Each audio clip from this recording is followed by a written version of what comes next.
Hey guys, I should be recording. I'm starting a new playlist and introducing the horses that live at my barn. So this playlist will be called the Wexford Training Barn. I have 4 horses that live here permanently. And I thought what I would do is just show some normal training sessions with each horse, talk about where they've come from, where they're at, and I'm going to introduce each horse in the same groundwork exercise so that we can kind of look at the differences between the horses within the same work. So this horse is Prima, and Prima she's one of my personal horses. She's been with me since she was born, and she's now 30 years old. And Prima's had a couple of hard years. So at the age of 28, she had major colic surgery. They removed 5 lipomas, which are benign tumors that grow off of the abdominal wall, and they can actually wrap around the intestine. Hers were not what you call strangulating lipomas, but they were starting to interfere with her ability to digest food. So she had a bad colic. She had colic surgery. She was in the clinic for a couple of weeks and really recovered pretty well from that. The next year, she had excessive tooth growth, and we had to remove all of her front teeth and a couple of molars that had become loose. And then the year after that, she had a very bad colic. She didn't go into the clinic. She stayed at home. We pulled her through it. But we had to do a significant diet change. And I worked with the diet that Stephanie, the nutritionist, recommended on the podcast we did, the Horse Geeks podcast on basic equine nutrition. And as soon as we changed her diet to an all-forage diet, she lost a lot of weight, but her digestion cleared up. Her poops became normal again, where they had been kind of ploppy like cow patties. Her digestion cleared up. She has not colicked again since, but really lost a lot of weight, and it has been very difficult putting weight back on her. We're coming into our spring. It's just warm enough. I was able to rinse off her dirty legs, but not her whole body. And I just wanted to use this playlist as a way to share sort of the quiet, repetitive work of rehab training, horse training, and just what owners can do for the health of their own horse. It isn't super glamorous or exciting. It's targeted for each exercise, whether it's under saddle or on the ground, as we come to understand the mechanics that are at work, and particularly the spinal functions, then we start to be able to target our groundwork as well as our riding skills to really change the coordination. And I've talked about, both in blog posts, YouTube videos, and on the podcast, the posture of extension, which basically is what Prima is moving in right now, right? Horses choose the posture of extension for 2 important reasons. One is they feel insecure, a little bit fearful. And the other is that their axial skeleton, which is the skull, the spine, rib cage, and pelvis, is not stable. And if it's not skeletally stable during motion, then all the muscles of the top line shorten, including the neck. And this is a natural posture for all horses if they feel unstable or scared. So it's kind of the startle posture or the spooking posture. And Mercury is photobombing our videos again.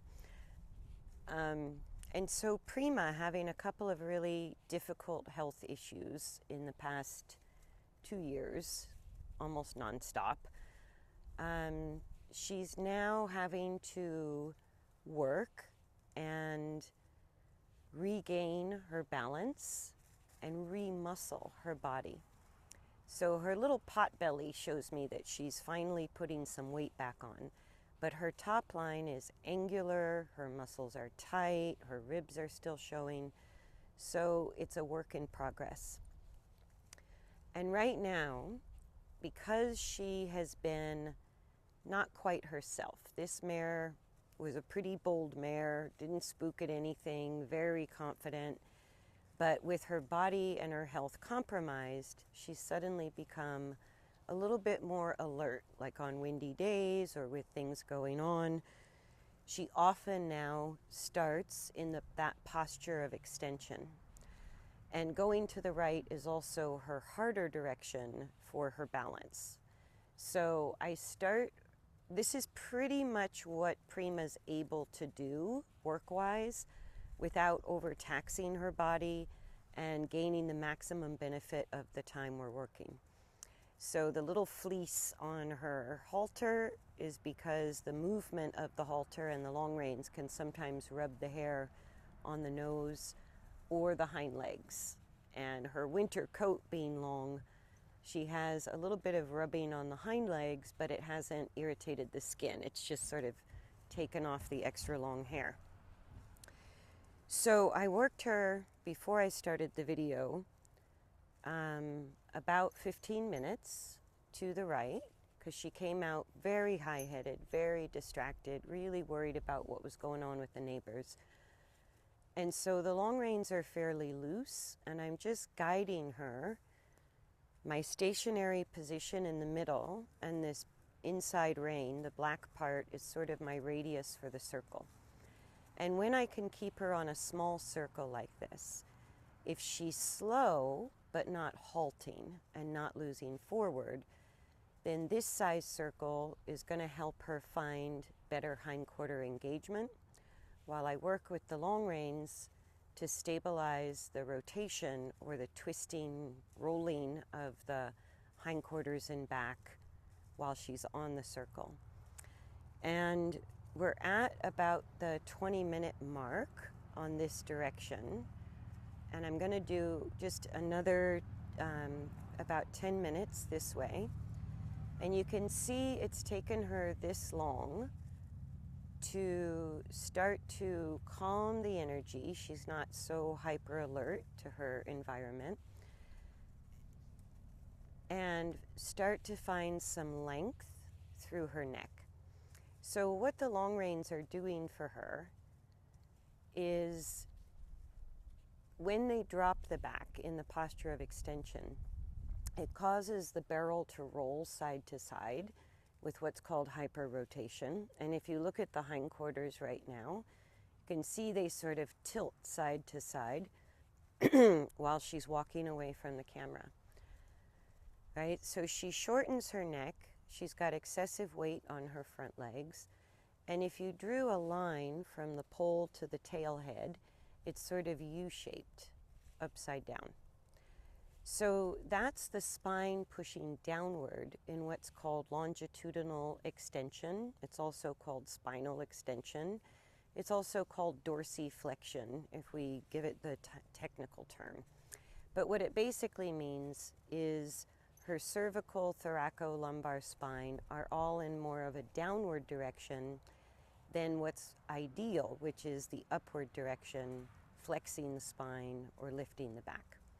So she's dropping her back, and with her it's quite obvious. This is not hard to miss, right? Her head going up, I'm alternating the pressure on the long reins one at a time. So I'm not trying to restrict her head from going up, down, in, or out.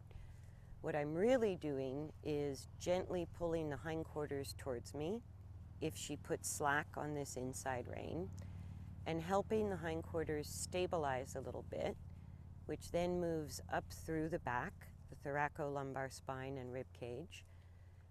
And when she is more laterally stable, which is left to right, through the top of her pelvis and the top of her back.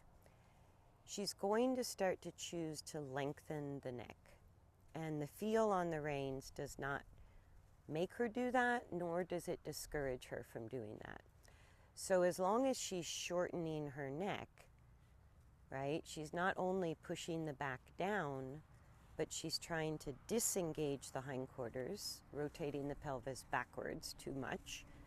And the side effect is this lateral hyperrotation, or very rapid side-to-side rolling and tilting through the hindquarters and back.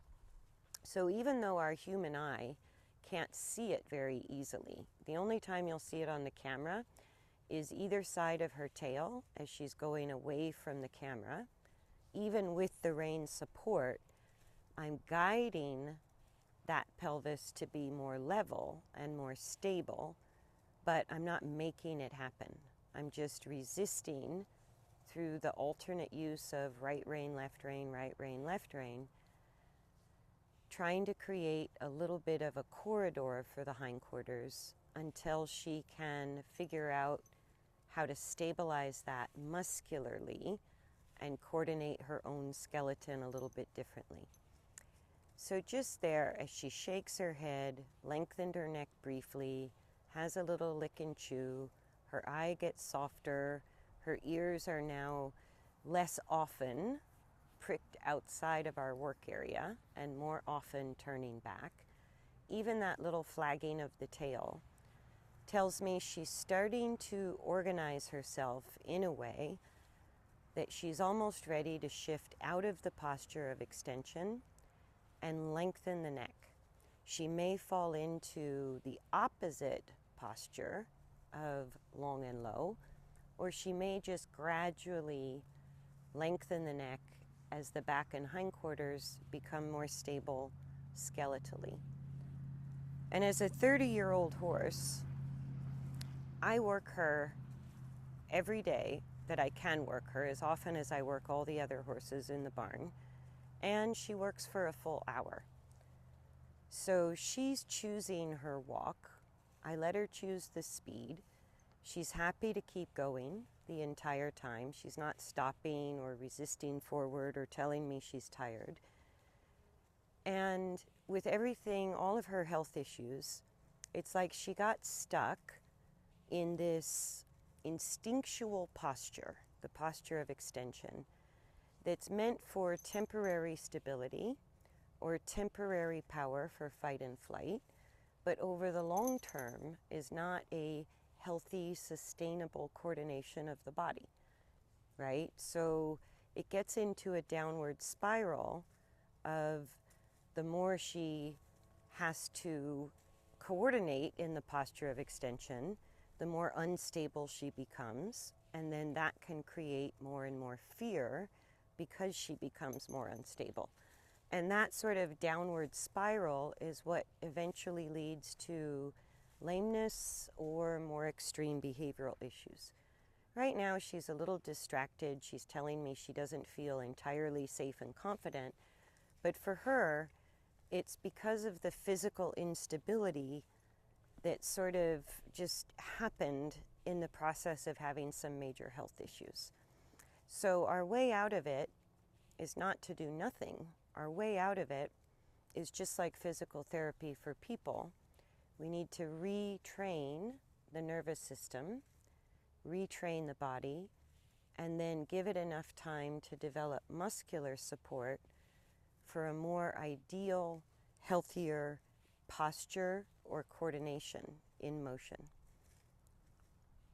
This is a pretty simple exercise once you get the hang of it. All of the information about her balance I'm feeling through the inside rein, and I'm making really small but pretty frequent adjustments with the outside rein. So my inside rein is listening, my outside rein is giving and taking to help her find more and more stability through her hindquarters. And just as we get down to the last 2 minutes of our 30 minutes to the right, you can see she's carving out kind of a very straight circumference of the circle. That's getting more obvious with every lap, but she isn't yet internally straight. So the rein support of the long reins is helping her track her feet on a very precise circle. But that doesn't mean internally that she's stabilized the rotation, the alignment, and the engagement that she needs for her balance. So just there, as she lengthens the neck, she slows down a little, but she isn't really stopping, right? If she does halt, I'll ask for forward. But if she doesn't halt, I'm going to let her adjust her speed, faster, slower, whatever she chooses, because that's going to be part of how she figures out her balance. So I don't need a whip in this exercise, right? And the main point, the first training mile marker, I guess, that I'm looking for with her is that she just shifts into the posture of long and low. And even though long and low is not balanced, it's a complete opposite muscle use through the top line. It requires more engagement than disengagement. And it means she's minimally stabilized her midline left to right. Right? So long and low, for her to choose that posture without gadgets, without manipulation, without aids, it tells me she's improved both the engagement and stability of the hindquarter, and she's stabilized the alignment and rotation of the spine, giving her more stability left to right. As soon as she has that skeletal coordination, the muscles of the top line no longer need to shorten and contract excessively. So they lengthen, right? But she obviously doesn't have enough engagement or enough spinal flexion to control her own body weight during motion. So I wouldn't necessarily expect sort of the basic balance posture of long and level, although she might surprise me and find that. I would be happy with a complete opposite use of the body in long and low, and give the muscles some time to adapt and adjust, let her body get used to at least long and low as the opposite posture. So if we think of that posture of extension, oops, I got to change direction. So she barely started to lengthen her neck this direction. And like I said, this is her harder direction. That's the one we start on. Then I'm going to change direction. I'm going to change my inside rein. And I have to keep that off the ground so it doesn't tangle around my legs. And I'm just using the black part of the long reins as sort of an easy visual marker to know that my inside rein is consistent. So this should be the same size circle the other direction. And as soon as we change direction, right, this is her easier direction to lengthen her neck and find long and low. But working on her hard direction first helps her sort of regain the stability where she needs it, build a little muscle, and then we do the other direction for about 30 minutes. So again, the head tossing, there's the posture of extension, right? And because she's an Arab, most people think, oh, they have a high neck set or they can't get to long and low. It's just that they're more prone genetically to be in the posture of extension. They're a little bit wiggly. They can be a little bit challenging to stabilize and balance through the back and hindquarters, but it's certainly not impossible. And Prima's balance in the past was very good at one point, but with health issues, it all sort of went out the window, as it does. And at 30 years old, it's not going to be a quick bounce back. But the blowing tells me she enjoys the work, she's feeling the benefit of the work, and even though she's still mostly in the posture of extension, each time I work her, She's exploring length through the neck sooner and holding it longer. We still have not really achieved either direction in a consistent posture of even long and low, right? So what she's showing right now is sort of the last few degrees of pushing the back down. It's changing so that version of the posture of extension becomes more or less, but it hasn't gone away. But even though it hasn't gone away, and it'll probably take her a little while to really abandon that posture, so to speak, to have enough skeletal stability that she doesn't need it, that may take still weeks of work. I'm not sure. It could change tomorrow. I don't really know. But I'm observing and using the reins to help her stabilize her body left to right while on a small circle that requires a more hindquarter engagement. And I'm letting her choose her speed as long as she's not stopping. On certain days, if she's a little bit amped up, we do some trot work, but not for very long, and it's not very often. Most of her work is at the walk. It's a pretty slow walk. She's also struggling to get out of the posture of extension, which tells me that her core muscles supporting her head, spine, pelvis stability are very, very weak. That's all it tells me.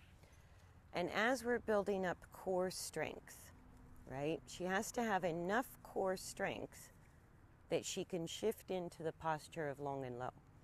And until she voluntarily shifts into that lengthened neck posture, it just tells me it's a work in progress. So I keep going. The fact that she tries to lengthen her neck, like you're seeing in this video, tells me I don't need to change my strategy. I don't need to change what I'm doing. I just need to give her more time. Because building core strength and changing the coordination of the skeleton, which is what shifts the posture, that doesn't happen for horses any faster than it happens for us when we start Pilates or yoga, or we go to the gym, or we take up lessons for something. So after her health issues and her body really kind of having to go into instinctual survival mode, it may take some time to build the muscle that she needs to support a more consistent change in her posture, right? But the fact that she tries to lengthen her neck, even in this video, tells me not to change what I'm doing, but just give her more time. So the upcoming updates on Prima, what I'll do is when I do a training update on each horse, I'll just put their name and the date that I'm recording. And we're starting this on February 10th, 2024. And the reason I wanted to start this playlist with horses that I get to work with for much longer periods is because after doing all the videos for Ozzy on the case studies playlist, those videos are for horses that are in training temporarily, and I'm always limited with horses in training trying to get as big a change as I can in their coordination and balance without moving the right direction, but sort of limited by the current muscles of the body, what they can do, what blows their mind, what they can handle, what they can't handle. And because I always have them for a limited amount of time, I don't always get to show the final result. And after doing the Ozzy videos, I was a little like, I wanted him to stay longer, which was not possible. He's now with his owner. And on the case studies playlist, those video updates are to share with you guys a horse in training temporarily and to share with the owner, who's usually out of town and can't see their horse while they're in training. So these videos, the Wexford Training Barn, are the horses that, even if the updates are less frequent, There's 4 of them, and we can watch the changes unfold because they're not going anywhere. Well, hopefully I don't run out of years with Prima. At 30, I think she looks pretty darn healthy. But like I said, she's had a couple of hard years. So this is Prima's introductory video. I'm going to keep working her. Let's see. I think that's just about 10 minutes on this new direction. So I'm going to work her another 20 minutes this way. And by the end of 30 minutes to the right, she was just barely lengthening her neck. At the 10-minute mark to the left, she's slowed down a little, but hasn't lost forward. As she's exploring this change of posture, lengthening her neck, then just there, she shortens it again because she lost the stability, lost the coordination. Then she regains it and she starts lengthening the neck again. Right? So Prima's not going to change much. I'll talk through the videos about what's changing, what we're doing, that kind of thing. But her work is going to be very slow, very specific. I don't expect the changes to be rapid. But as a 30-year-old horse, I'm putting her on this playlist because I think a lot of people think that at this age, the horse can't change. That what you see is what you have for the rest of her life. She should just be out in the pasture and not have to work. And horses need a job. They need a purpose as much as people. So if we retire and sit at home and watch TV, we start to lose our purpose in life, our contribution. And with Prima, as with lots of the rescue horses I worked with, they really look forward to their work time. If it's appropriate and it's gentle and it's moving them towards more ease of motion, better health, then why not do it, right? They don't have to walk, trot, canter. She probably, I don't know if I'll get to ride her again or not. We'll just have to see how her body does, how long it takes. But this horse has my absolute full heart, and she's part of my family. So what else would I do? Of course, I want to do something that's in her best interest, that keeps her healthy for the time we have left together, and keeps her enjoying life, keeps her having a purpose, having something to do many days of the week. So I hope you guys are interested in following Prima, because at the walk, even a slow walk with an old horse, each time I post a video, I hope you see the changes that are taking place in her muscle development, in her posture, and in her coordination.